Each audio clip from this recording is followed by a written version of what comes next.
Hello everyone, welcome to Java tutorials. My name is Kishore. In this video, we will discuss certain things which we must know when we use try catch finally and when we use the return statement in all the blocks like try, catch, and finally, what happens.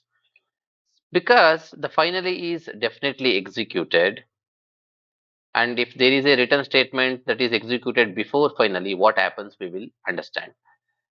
What I have done is I have this class test exception things with a main method and a display method that returns an int value, also takes an integer parameter to print the value of x. I have some conditions written here to generate an exception. If the value of x is 0, it will generate arithmetic exception, and if the value of x is -1, it generates array index out of bounds exception. If none of the condition becomes true, then it just prints the parameter you pass. But it is going to execute this return statement, so the control should go back to the caller by skipping the remaining things. Because we have a finally block, it will be definitely executed. And one more thing is I have a single catch block with exception as a parameter. What happens when exception is used means it can handle all the exceptions which are subclass of exception class and as well as the object of this exception, because we know the concept that higher type can always take lower types, whether it is arithmetic exception or array index out of bounds exception. This exception can always handle that exception object.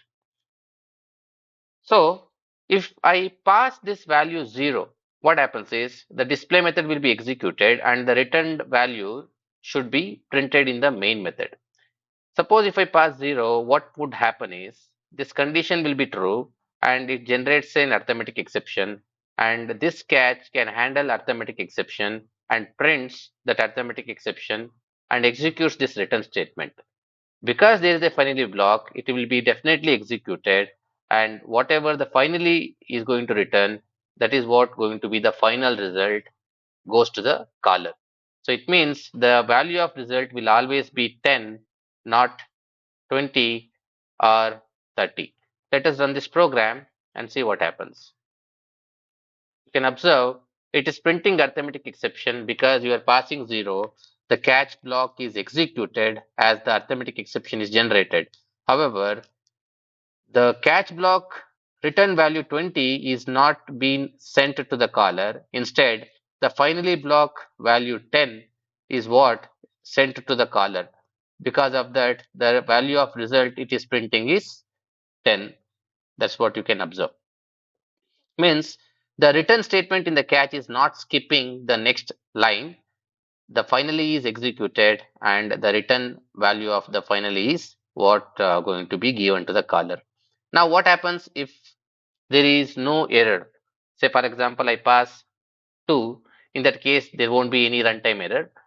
In that case it is going to print the value of x in the display and return 30 is executed and finally block is going to be executed.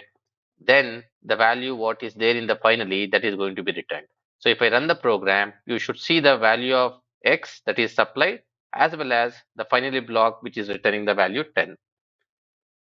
But one more thing is, if you have a single catch with exception, then why we have all those subclasses?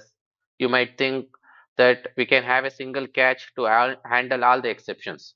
Of course, you can have a single catch to handle all the exceptions, but your objective is just to handle the exception and not to do any job when a particular exception occurs, then you can always use a single catch. But you can use subclass exception catch block whenever you want to do some job when a specific exception occurs. In that case, what you can do is you can have a catch with specific exception like arithmetic exception, and let it print E. And just to know that it is printing the catch of arithmetic exception, I will print one line called AE, means arithmetic exception, and I will also write another catch block with array index out of bounds exception, which is going to print array index out of bounds exception catch block as well as that exception message. Now what happens is whenever any exception occurs, the control would start from the first catch block. Can this catch block handle the exception? Means it is going to execute the catch. In case the catch block cannot handle the exception, the control goes to the next catch. That way, it is going to search the catch which can handle the exception and skips the remaining catch blocks. In our scenario, we are passing the value 2. So what happens? There won't be any exception. It is going to print the value of display, that is going to be 2, and main result occurs. But what if I pass -1?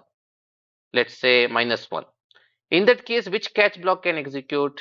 When this if condition throws the array index out of bounds exception, the first catch cannot handle it, but the second catch can handle array index out of bounds exception. It is going to execute the catch taking array index out of bounds exception, and then what happens is the finally block will be executed. So let me run the program and see.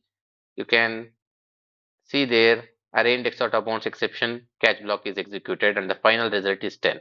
Even if you write any result here like return 15 or here return 25, the value is going to be still the return statement of finally block.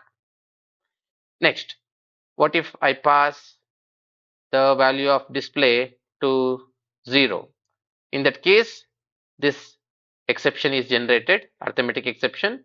The arithmetic exception catch is executed and the other catch blocks will be skipped.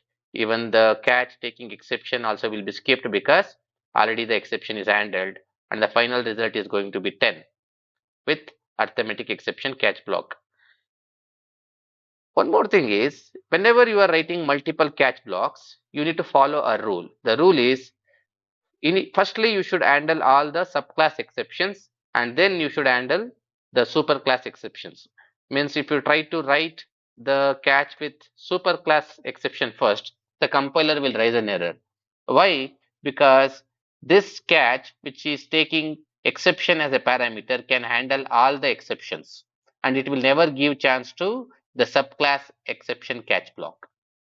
So that is why whenever you are writing multiple catch blocks, you should first handle all the specific exceptions and then at the end you can have the superclass exception, so that if none of the catch can handle the exception, there will be a catch which can handle all the other types of exceptions.